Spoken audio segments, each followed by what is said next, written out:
कि जुआ खेले पापा के गुरु बाबा जुए में आइलो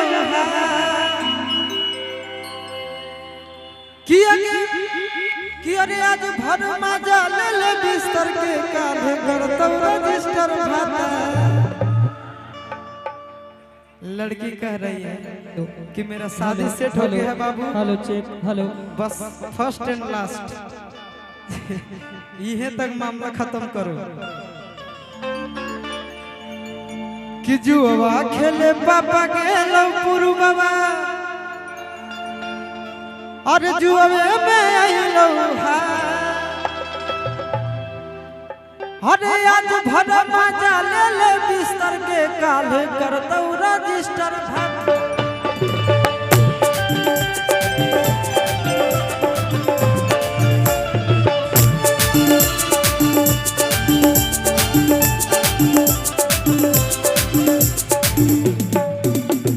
जुआ खेले पापा गेलो गुरु बाबा जुए में आइलो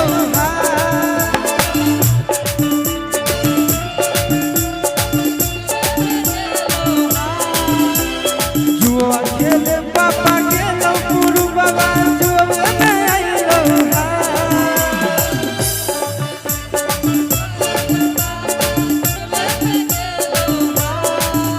अरे आज भर मजा ले ले बिस्तर के काले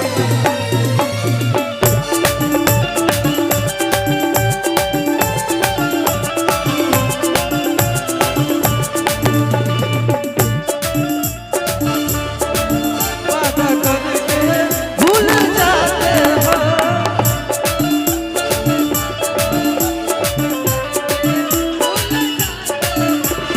रोज रोज तुम सब में से करोगे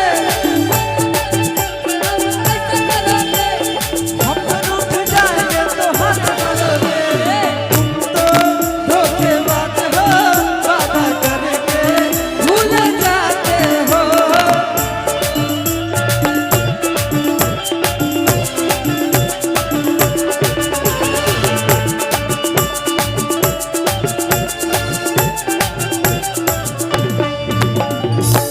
तो लड़का क्या कह रहा है?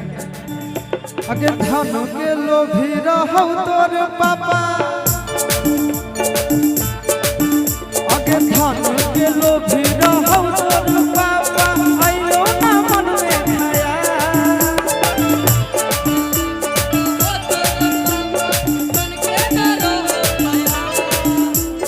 धन के लोभी रहो तोर पापा आइलो ना मन में खाया।